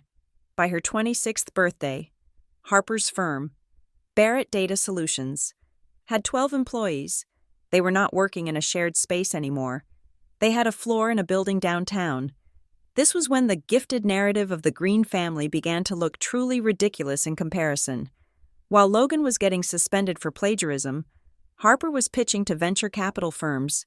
I went with her to one of those meetings, just to sit in the waiting room for moral support. I saw the investors walk in. They were men in expensive suits, the kind who looked at a young woman in a blazer and assumed she was the assistant. Harper walked into that conference room with no props, no flash drive, no slick video presentation. She just had a whiteboard marker. She drew a line on the board. "Here is what you are losing on last-mile delivery," she said. "Here is what I can put back in your pocket in 6 months." She asked for $2 million in seed funding. One of the investors, a man with a watch that cost more than my house, laughed. He asked her who her father was. He asked her if she had any connections in the industry. He was looking for pedigree. He was looking for a green. Harper capped the marker. "I do not have connections," she said. "I have math, and the math says if you do not invest, the firm down the street will, and you will spend the next 5 years explaining to your board why you passed on a 300% return." She got the money. She did not get it because they liked her. She got it because they were greedy, and she spoke their language better than they did. The company grew. It was not an explosion. It was a glacier. It was heavy, relentless, and it crushed everything in its path. Harper worked 18-hour days. She missed holidays. She missed weddings. She dated a nice man for 6 months, but it ended because she canceled dinner 3 times in a row to handle a server crisis in Mumbai. I worried about her. I worried that she was becoming hard, that the softness I had loved in my little girl was being calcified by the ruthless world of logistics. But then I would see her with her team. She wasn't a tyrant like Calvin. She was a leader. She paid her interns. She gave her staff equity. She built a culture where average wasn't an insult, it was a baseline to improve upon. The turning point. The number that changed everything came just before the reunion invitation arrived. A massive global shipping conglomerate, a company whose name is on trucks on every highway in America, approached Harper. They didn't want to hire her firm. They wanted to buy it. They wanted her algorithms. They wanted her proprietary software. But mostly, they wanted her brain. The negotiations took 4 months. Vincent helped her review the term sheets, his eyes widening as the zeros kept adding up. This is generational wealth. Harper, Vincent whispered one night, looking at a document that was as thick as a phone book. This is never work again money. I am not selling to stop working, Harper said, drinking a kale smoothie that looked terrible but was efficient fuel. I am selling so I can work on a bigger scale. The final valuation of the deal, including stock options and earnouts, was $200 million. $200 million. When the news broke in the financial journals. My phone started ringing. People from high school I hadn't seen in 20 years were suddenly liking my posts on social media. But the Green family silence, complete, deafening silence. Because how do you reconcile that? How do you look at the girl you called average, the girl you said was only good for a state school and a minivan, and admit that she is worth more than the entire accumulated history of your bloodline? You don't, you hide. But Harper didn't change. That was the most miraculous part. She didn't go out and buy a Lamborghini. She didn't buy a yacht. She still drove her 4-year-old hybrid. She still shopped at the discount grocery store because avocados are the same price regardless of your net worth, Mom. She did do one thing with the money, though, one secret thing. She sat me down a week after the deal closed. She slid a piece of paper across the table. "What is this?" I asked. "It is a foundation," she said. "The Clara Trust." I looked at the name, Aunt Clara, the woman whose small bequest had started the college fund that saved us. "It is for kids like me," Harper said quietly. "Kids who are told they are average. Kids who don't have the gifted label. It pays for their tuition, state schools, trade schools, community colleges, no strings attached, just a chance." I cried. I cried because she hadn't named it after herself. She hadn't built a monument to her own ego. She had built a ladder for others to climb, just like the one we had built for her. Then came the invitation. It arrived in the mail. Thick cream paper, gold lettering, the Green family reunion. I held it like it was radioactive. I wanted to burn it. I wanted to bury it in the backyard. "Don't go," I told Harper. "You don't need them. You won. You have 200 million reasons why you don't need to walk back into that lion's den." Harper took the invitation from my hand. She looked at the calligraphy, at the desperate pretense of nobility that the card tried to project. "I am not going to show off, Mom," she said. "Then why?" I asked. "Why reopen the wound?" "Because there is one piece of business left," she said. She walked to the window and looked out at the street. Her silhouette was sharp, defined, powerful. "I own their debt, Mom," she said, her voice dropping to that scary, cool register. "I own the mortgage. I own the credit lines. I own the paper that says they are allowed to sleep in that house." She turned back to me. "They demanded my college fund to save their reputation," she said. "Now I am going to use that reputation to settle the ledger. We are going to the reunion. And for the first time in the history of the Green family, Calvin is not going to be the one holding the gavel." I looked at my daughter. She wasn't the 18-year-old girl who had been humiliated at the dinner table. She was a titan, and she was right. The stage was set. The players were in position, but the script had been rewritten, and this time, the Greens didn't know their lines. "Okay," I said, feeling a shiver that was equal parts fear and anticipation. "Let's go get your house." The envelope sat on my kitchen counter for 3 days before I touched it. It was heavy stock, cream-colored, with my name and Vincent's name calligraphed in a looping. Golden script that practically shouted old money. It was beautiful, it was expensive, and it was a lie. That piece of paper was trying to rewrite history. By sending it, the Green family was attempting to smooth over 15 years of silence with a single stamp. They were pretending that the night they demanded my daughter's college fund, the night Derek threw a drink in my face, the night my father disowned me, they were pretending none of that had happened, or worse, they were pretending it was just a misunderstanding, a minor glitch in the grand programming of the family dynasty that could be fixed with a cocktail party. I walked around it like it was a landmine. I knew what was inside without opening it. A formal invitation to the annual Green family gathering. The audacity of it took my breath away. For a decade and a half, we had been dead to them. Now, suddenly, we were resurrected. But it wasn't just the invitation. It was the note tucked inside. It was from Calvin, my father, the man who had looked me in the eye and told me I was cut off. The note was handwritten, his penmanship shaky now, the lines trailing off slightly at the ends. Millie, it read, I am not getting any younger. The doctors say my heart is tired. A man wants to see his family whole before the end. Bring the girl. Let us bury the hatchet. I read it twice. The first time, I felt a pang of instinctual guilt, the programmed response of a daughter who hears her father is dying. My heart is tired.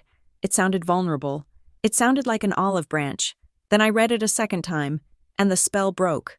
Bring the girl. Not bring my granddaughter. Not bring Harper. Just the girl. And then the phrase, see his family whole. He didn't want reconciliation. He wanted a photo op. He wanted to look at his reflection in the mirror and see a patriarch who was still in control, surrounded by his subjects. He wanted to die believing the lie he had lived that he owned us. It is a trap, I said to the empty room, as if on cue. The phone rang. It wasn't my phone. It was Vincent's. Vincent was sitting on the sofa, reading a legal brief for a case he was working on. He looked at the caller ID and raised an eyebrow. He didn't say a word to me. He just pressed the speaker button and set the phone down on the coffee table. Hello? Vincent said, his voice neutral. Vince? The voice on the other end was loud, overly familiar, and laced with a manic energy I recognized instantly. It was Derek. How are you? Buddy, long time? Vincent and I exchanged a look. Buddy, 15 years ago. Derek had called Vincent a fixer and a nobody. Now they were buddies. Hello. Derek, Vincent said. He didn't ask how he was. He didn't offer pleasantries. He just waited. Listen, I know things have been complicated, Derek said. The word complicated, doing a lot of heavy lifting for abusive. But Dad is really pushing for this reunion. He wants everyone there. He is getting sentimental in his old age, you know. And honestly, Vince, I think it would be good for us to talk, man to man. Talk about what? Vincent asked. Oh, you know, the future, business. I have heard Harper is doing well, surprisingly well. I think there are some synergies there. We are all family, right water under the bridge and all that. I felt the bile rise in my throat. Synergies. He wasn't calling to apologize. He was calling because he had smelled blood in the water, not ours. But the money he thought we might have, he was circling. Derek, Vincent said, cutting him off. I have a question for you. Shoot, Derek said, sounding relieved that the conversation was continuing. How is the subordination agreement on the second lien holding up? There was a silence on the other end, so profound, I thought the call had dropped. It lasted 5 seconds, then 10. I do not know what you are talking about, Derek stammered, his voice suddenly stripped of its false cheer. The second mortgage, Vincent said, his tone turning into the sharp, precise instrument of a litigator. And the cross-collateralization with your holding company. I saw the filings. It looks tight. Derek, very tight. Is the bank calling yet? Is that why you are calling me? That is private business, Derek snapped. I was calling to extend a kindness, if you are going to be like that. I am just asking about the house, Vincent said, because if you lose the house, where's the reunion going to be? The parking lot of a motel. Click, Derek hung up. Vincent picked up his phone and set it back down, a small, grim smile playing on his lips. He is terrified, Vincent said. He thought I knew because I was digging. He has no idea the call is coming from inside the house. He called you, I said, realizing the slight. He didn't call me. He called the husband. Because he thinks you are emotional, Vincent said, and he thinks I am transactional. He thought he could cut a deal with me. Control your wife, bring the checkbook, and we will let you sit at the big table. They have not learned a thing. Millie, not a single thing. An hour later, Harper arrived. She walked in with the energy of a storm front, carrying a sleek leather portfolio tucked under her arm. She saw the invitation on the counter and didn't even blink. She knew it was there. She had probably predicted the exact day it would arrive, based on the postal routes.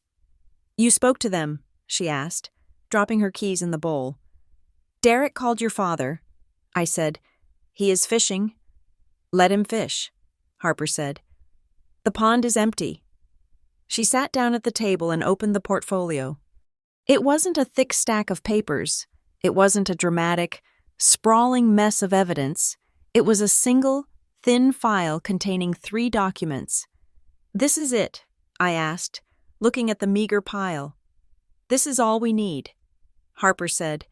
She slid the first document toward me. It was a transfer of deed, a notification of assignment.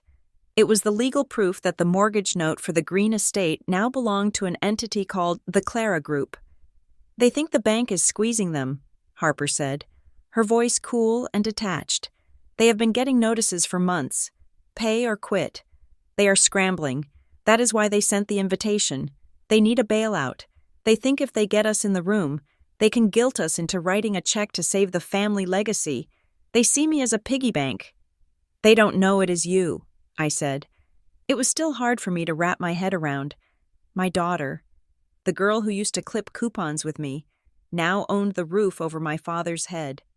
"They won't know until I tell them," Harper said. I looked at her. Her face was calm, almost impassive. There was no glee there, no teenage vindictiveness. It scared me a little. I had raised her to be strong, but had I raised her to be this cold Harper? I said, reaching out to touch her hand. Her skin was warm, alive, but her hand didn't twitch. "Why are we doing this, really?" "What do you mean?" she asked. "I mean, if we go there, and you drop this on them, it is going to destroy them." I said, "Calvin is sick. Derek is desperate. Is this revenge? Because if it is just revenge, if it is just about making them hurt the way they hurt us, then we are just like them. We are just using money to inflict pain." Harper looked at me for a long time. Then she opened the second document in the file. "It is not revenge, Mom," she said softly. "It is foreclosure. There is a difference." "Is there—" "Revenge is emotional," Harper said. "Revenge is throwing a drink in someone's face. Revenge is screaming. This is a correction. They have spent 40 years using money as a weapon to control people. They used it to control Grandma. They used it to control you.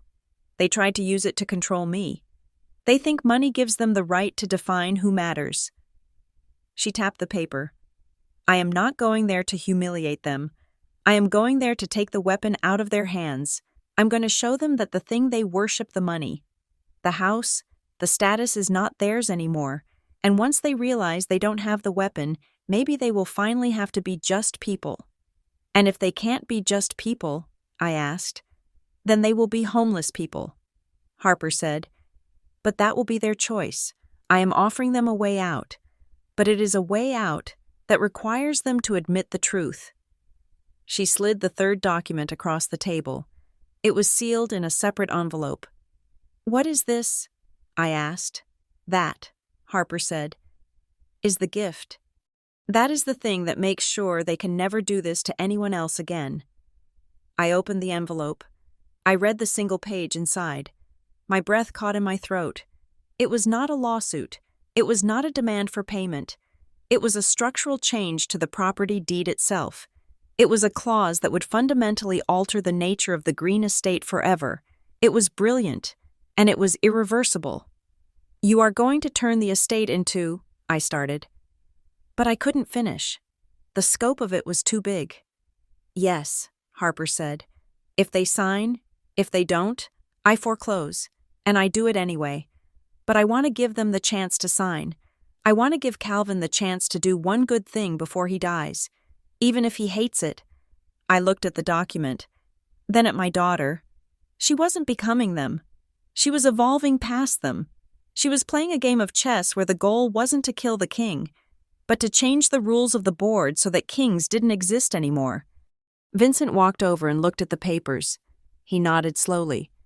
"It is a good plan," he said. "But you know what they are going to do, right? When they realize they are trapped, they are going to attack. They are going to go personal. They are going to try to make you feel small again." "They can try," Harper said.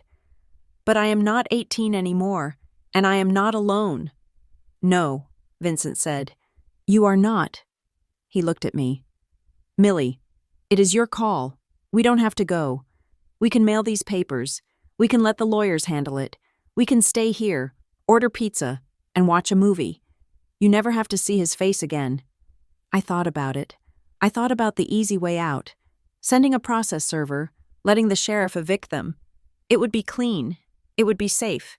But then I thought about Marjorie, my mother, sitting on that porch, shrinking into nothingness. I thought about Logan, crushed under the weight of a lie. I thought about the way Derek had looked at me when he threw that glass, the absolute certainty that I was lesser than him. If we didn't go, we were hiding. If we didn't go, we were letting them keep their narrative until the bitter end. "We go," I said. Harper nodded. She started to pack the papers back into the portfolio. "But," I said, stopping her hand. "One rule." Harper looked up. "What?" "We do not lose our temper," I said. "We do not shout. We do not cry. We do not throw things. We walk in there with our heads up. We say what needs to be said, and we walk out. We do not trade our dignity for a moment of satisfaction. We are not there to gloat. We are there to close the book." "Agreed," Harper said. "And," I added, looking at the invitation with its gold script one last time, "I am wearing the red dress." Vincent laughed. It was a dry, sharp sound. "The one you wore to the Christmas party last year. The one that looks like $1 million. The one that looks like I don't need their money," I said. "I will wear my best suit," Vincent said. "The one I wear when I'm closing a case."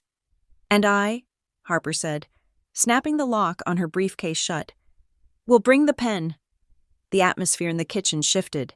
The fear was gone. The hesitation was gone. We weren't victims preparing for a funeral. We were a team preparing for a surgical strike. Calvin Green wanted his family whole. He wanted a reunion. He was going to get one, but he had forgotten the first rule of summoning ghosts: be very careful what you ask for, because sometimes they actually show up, and sometimes they bring the bill. Walking back onto the grounds of the Green estate felt less like attending a party and more like stepping onto a film set where the director had called for a scene of forced gaiety. The lawn was manicured to within an inch of its life. The string lights were draped with mathematical precision between the ancient oaks. The waiters moved with the silent efficiency of people who knew that making eye contact with the guests was a fireable offense. I wore the red dress. It was a sheath of crimson silk that fit me perfectly, a stark contrast to the beige and pastel tones that my family usually favored. Vincent walked beside me, his hand resting lightly on the small of my back, a constant, grounding presence. Harper walked slightly ahead of us, her stride long and purposeful. She was not looking at the house. She was scanning the perimeter, noting the exits, checking the sightlines. She was entering a hostile negotiation, not a barbecue. As we crossed the threshold from the gravel driveway to the patio, the conversation died. It happened in a ripple.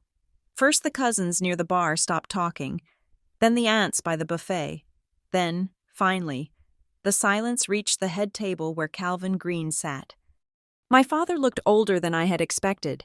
The rumors of his failing health were not exaggerated. He was thinner, his skin hanging loosely on his frame, and there was a yellowish cast to his eyes that spoke of liver trouble, or perhaps just a soul that had soured. But the moment he saw us, he straightened up, the old reflex kicked in. The king could not be seen slouching. "Millicent," he said. His voice was raspy, lacking the booming resonance of 15 years ago, but the command was still there. "You came." "We were invited," I said, stopping 3 feet away from him. I did not lean in to kiss his cheek. I did not smile. "And you brought the husband," Calvin said, flicking his eyes toward Vincent. His name is Vincent, I said. And yes, he goes where I go. Calvin grunted, dismissing the conflict because he had a bigger prize in his sights. He looked past me, past Vincent, and fixed his gaze on Harper. The look on his face made my stomach turn. It was not the look of a grandfather seeing a beloved grandchild. It was the look of a prospector striking gold. It was a hungry, calculating stare that measured Harper not by her character, but by her net worth. He looked at her suit, her posture, the quiet air of authority she carried, and I could practically hear him doing the math in his head. $200 million. The number hung in the air between them, invisible and heavy. Harper, Calvin said, stretching his lips into a smile that looked painful. My goodness, you have grown into quite a woman. Come here, let me look at you. Harper stepped forward. She did not offer her hand. She just stood there, letting him look, like an artifact behind glass. Hello, grandfather, she said. Her voice was polite, devoid of warmth. We have heard great things, Calvin said, gesturing grandly to the empty chair beside him. Great things. Industry disruptor. That is what the magazines say. A chip off the old block, I would say. I almost laughed out loud. The audacity. He was trying to claim her genetics. He was trying to draw a line from his own mediocre legacy to her monumental success, erasing the 15 years of neglect in between. I learned a lot from this family, Harper said ambiguously. Of course you did. Calvin beamed, missing the irony entirely. We Greens have always had a head for business. It is in the blood. I felt a soft, trembling touch on my hand. I looked down. It was Marjorie. My mother had appeared at my elbow like a phantom. She looked frail, her hair thinned to white wisps. She was looking at me with eyes that were swimming in tears. She squeezed my fingers a quick, desperate pressure, then let go immediately, as if she were afraid of being burned. I missed you, Millie, she whispered. The sound was barely audible over the clinking of glasses. I looked at her, and I felt a surge of complicated grief. I wanted to hug her. I wanted to shake her. She had watched them humiliate me. She had watched them try to rob her granddaughter, and for 15 years, she had chosen her comfort over her conscience. I have been right here. Mom, I said softly. I have been 20 miles away. You could have driven to see me any day you wanted. Marjorie flinched. She looked down at her shoes. It is not that simple, she murmured. Your father, he has rules. I know, I said. And you followed them. Before she could answer, a shadow fell over us. Harper, there she is. Derek descended upon us. He was wearing a linen suit that was slightly too tight, and he smelled of expensive cologne and fear. His eyes were wide and frantic, darting around the garden as if checking for unseen enemies. He bypassed me completely and went straight for Harper, wrapping an arm around her shoulders in a side hug that she stiffened against. Look at you, Derek shouted, his voice too loud for the small gathering. The prodigal niece returns. God, it is good to have the whole clan back together. Blood. Right. It is all about blood. He steered her away from Calvin, maneuvering her toward the edge of the patio where the bar was set up. I watched them, my muscles tense, ready to intervene, but Vincent touched my arm. Let her handle it, Vincent said. She needs to see it for herself. I strained to hear them. So, Derek said, leaning in close to Harper, dropping his voice to a conspiratorial whisper, I have been following your firm. Incredible stuff. Really. The way you handled that logistics merger, genius. I was telling Dad. That is Harper. That is my niece. Thank you. Derek, Harper said. She was looking at him with the detached curiosity of a scientist observing a rat in a maze. Listen, Derek continued, wiping sweat from his upper lip. It is funny you are here, actually. I have been working on something. A venture. It is in the crypto-logistics space.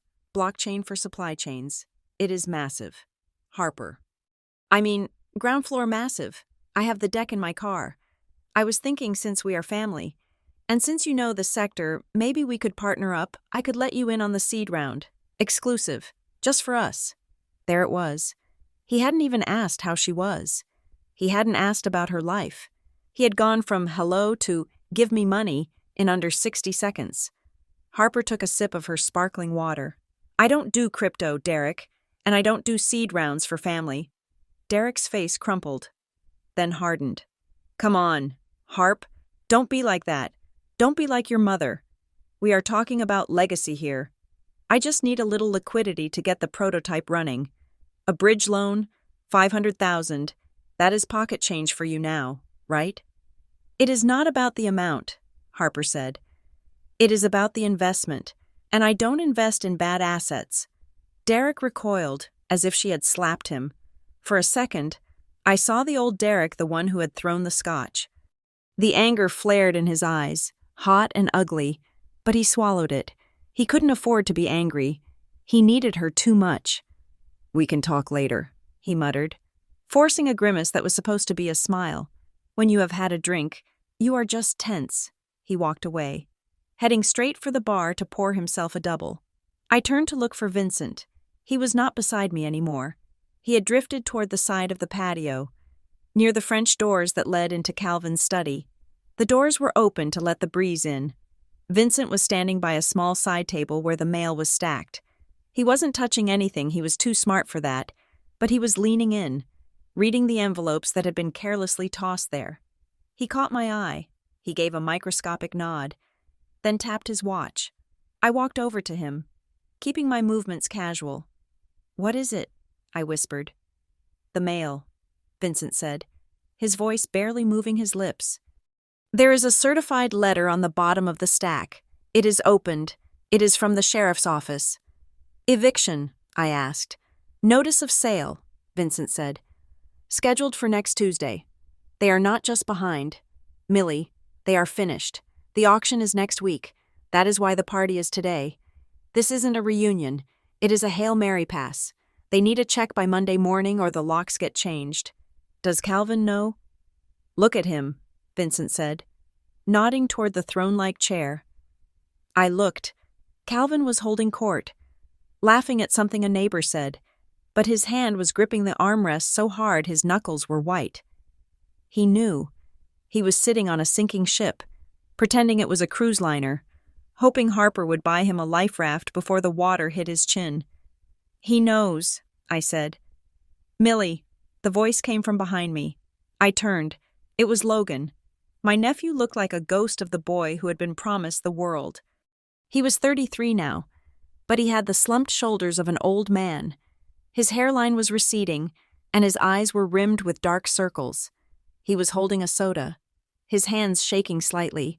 He wasn't wearing a suit. He was wearing a polo shirt that looked faded. Logan, I said, it is good to see you. He laughed, a dry, humorless sound. I don't know why you came back. Aunt Millie, you got out. You were the lucky one. I didn't feel lucky at the time, I said. Logan looked across the garden at Harper, who was standing alone now, watching the sun set over the property line. She looks strong, Logan said. She looks real. She is, I said. Tell her to be careful, Logan said, his voice dropping to a whisper. He took a step closer to me. She thinks they just want her money. She doesn't know the rest. What rest? I asked, a cold prickle of alarm running down my spine. The identity stuff, Logan said fast. Derek, he didn't just borrow money, he used names. Family names. He said he had guarantors. He put my name on a shell company 3 years ago. It ruined my credit. I can't even rent an apartment. Millie, that is why I am living in the pool house. He looked at Harper again. He has been telling investors that Harper is a silent partner, Logan whispered. For months, he has been using her valuation to prop up his loans. He forged signatures on intent letters. If this house goes down, the creditors are going to come looking for her, thinking she is the backstop. My blood ran cold. It wasn't just a loan request. It was fraud. They were trying to drag her into their wreckage legally.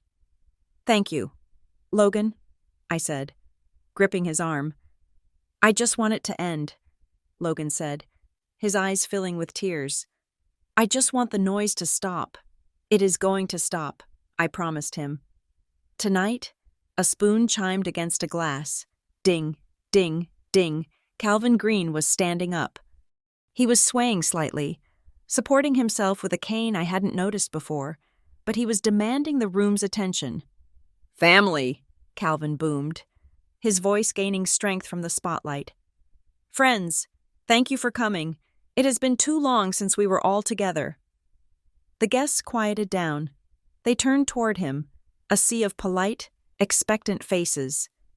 We have had our challenges, Calvin said, casting a benevolent, forgiving look in my direction.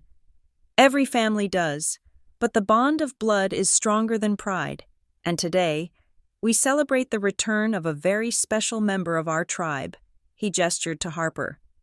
My granddaughter, Calvin said.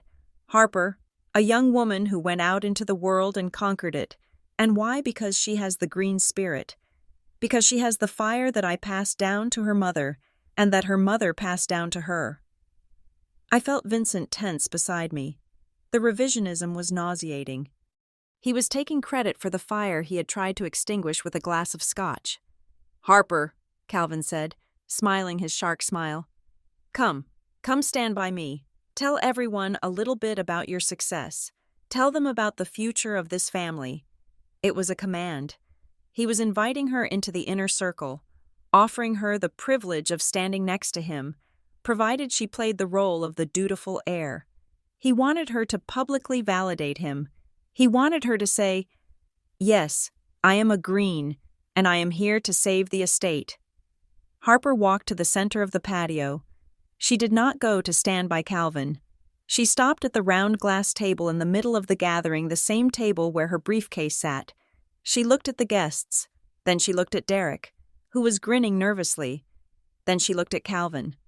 My grandfather wants me to talk about the future, Harper said. Her voice was clear, calm, and carried to the back of the garden without a microphone. But to understand the future, you have to understand the accounting of the past, she continued. She placed her hand on the leather briefcase. You asked me if I brought a gift, Harper said, looking directly at Calvin. I did. Well, open it, my dear, Calvin urged, sensing a check. Don't keep us in suspense. Harper smiled. It was a terrifyingly gentle smile. This is not a check. Grandfather, she said. The smile dropped from Calvin's face. Derek stopped drinking. The air in the garden suddenly felt very thin. I didn't come here to invest in your future, Harper said, her voice dropping to a register that sent a shiver through the crowd. I came here to return what belongs to the right person. What are you talking about? Derek snapped, stepping forward. What is in the bag? Harper. Harper's fingers curled around the brass latches of the briefcase. Click, click. The sound was louder than the insects, louder than the wind. The truth, Harper said, and the receipt. She flipped the lid open. The silence in the garden was absolute. It was not the peaceful silence of nature. It was the suffocating vacuum that precedes an explosion. Harper reached into the briefcase and pulled out a stack of documents. They were not bound in a ribbon. They were stapled, utilitarian, and terrifyingly thick. She did not hand them to Calvin. She placed them on the glass table, fanning them out like a winning poker hand. There is no check in here, Grandfather, Harper said, her voice steady and projecting to the back row where the cousins were frozen with their drinks halfway to their mouths. There is no investment strategy. There is no cash for a bridge loan. Then what is this? Calvin demanded, his voice trembling with a mix of confusion and rising panic. What is this paper? This, Harper said, tapping the top document with a manicured fingernail, is the mortgage note for this property, the original deed of trust. The 3 subsequent home equity lines of credit, and most importantly, the notification of assignment regarding the default status of the primary loan. Derek stepped forward, his face draining of color until it looked like raw dough. Assignment. What are you talking about? The bank holds the note. We are in negotiations with the bank. I spoke to the vice president last week. You spoke to a loss mitigation officer who was stalling you. Harper corrected him cold. The bank sold the portfolio of distressed assets 3 days ago. They offloaded the bad debt to a private equity firm called the Clara Group. Derek blinked. Clara. The Clara Group, Harper repeated. My holding company, named after the woman whose $5,000 you tried to steal 15 years ago. She looked at Calvin, whose eyes were wide, staring at the documents as if they were snakes. I am not your granddaughter right now. Calvin, Harper said. I am your lender. And you are 6 months behind on payments. The bank was going to foreclose next Tuesday. I stopped them. You stopped them. Calvin let out a breath, a desperate hope flickering in his eyes. You paid it off. You saved the house. I bought the debt, Harper said. Which means I didn't save the house. I bought the right to take it. You can't do that, Derek screamed. The veneer of the successful businessman shattered completely. He looked wild. You can't just walk in here and Millie talk to your daughter. Tell her this is insane. You put her up to this, didn't you? You poisoned her. I didn't have to poison her, I said, my voice cutting through his hysteria. I just told her the truth. You did the rest. This is a family matter, Derek shouted, looking around at the guests for support. But people were backing away. They smelled the disaster. You can't foreclose on family. Let us talk about family, Harper said. She pulled another document from the pile. It was a forensic accounting report, tabbed with red stickers. When I bought the debt, Harper said, addressing the crowd now. I did due diligence. I looked at where the money went. 15 years ago, you told my mother you needed $50,000 for Logan's tuition at Princeton. You said it was for his future. She held up the report. Logan had a full scholarship for tuition, Harper said. The gasp from the crowd was audible. What? Calvin whispered. He turned slowly to look at Derek. Partial scholarship, Derek stammered. There were fees, room and board, living expenses. Full tuition, Harper repeated, her eyes locking onto Derek. Princeton gave him a full ride based on financial need caused by the fact that you had declared bankruptcy under a shell company 3 months prior. You didn't need Mom's $50,000 for Logan. You needed it to pay off a gambling debt to a private lender in Atlantic City. You used your son as a shield to steal from your sister. Liar, Derek shrieked. She is lying. She is jealous. Stop it, Dad. The voice was quiet, but it stopped Derek in his tracks. Logan stepped out of the shadows of the pool house awning. He walked into the circle of light. He didn't look slumped anymore. He looked relieved. She is not lying, Logan said. He looked at Calvin. I got the scholarship letter the same day I got the acceptance letter. Dad took it. He told me not to tell anyone because it would look bad if people knew we needed charity. He told me the money from Aunt Millie was going into a trust for me. Logan laughed. A bitter, broken sound. I never saw a dime of it. I worked in the cafeteria for 3 years to pay for my books. The gifted grandson was scraping plates while you were driving a leased Porsche. Calvin stared at his son. The myth of the Green family supremacy was dissolving in real time. He wasn't the patriarch of a dynasty. He was the father of a con artist. You knew, Calvin whispered to Derek. You told me. You told me he needed the help. I did what I had to do, Derek yelled, cornered and vicious. I was keeping up appearances. I was keeping this family afloat. You think this lifestyle is free? You think the country club dues pay themselves? I did it for us. You did it for yourself, Harper said. Just like you forged Logan's signature on the guarantor documents for your latest startup. Just like you tried to use my name to secure your bridge loan. She turned back to Calvin. This house is not an asset, grandfather, Harper said. It is a crime scene. Every brick in it has been paid for with a lie, and the bill has come due. Calvin gripped his cane. He looked around his garden, at the statues, at the rose bushes, at the empire he thought he ruled. His face turned a dangerous shade of purple. This is my house, he roared, slamming the cane onto the patio stones. Mine, I built this. I am Calvin Green. You cannot come here with your pieces of paper and tell me I don't own my own life. Get out. Get off my property. Harper didn't flinch. She didn't shout back. She simply reached into the briefcase and pulled out one final sheet of paper. It was a legal notice, stamped with the seal of the county clerk. It is not your property, Harper said softly. Look at the date. Calvin. The foreclosure proceedings were finalized at 4 o'clock this afternoon. The title has transferred. She placed the paper on the table.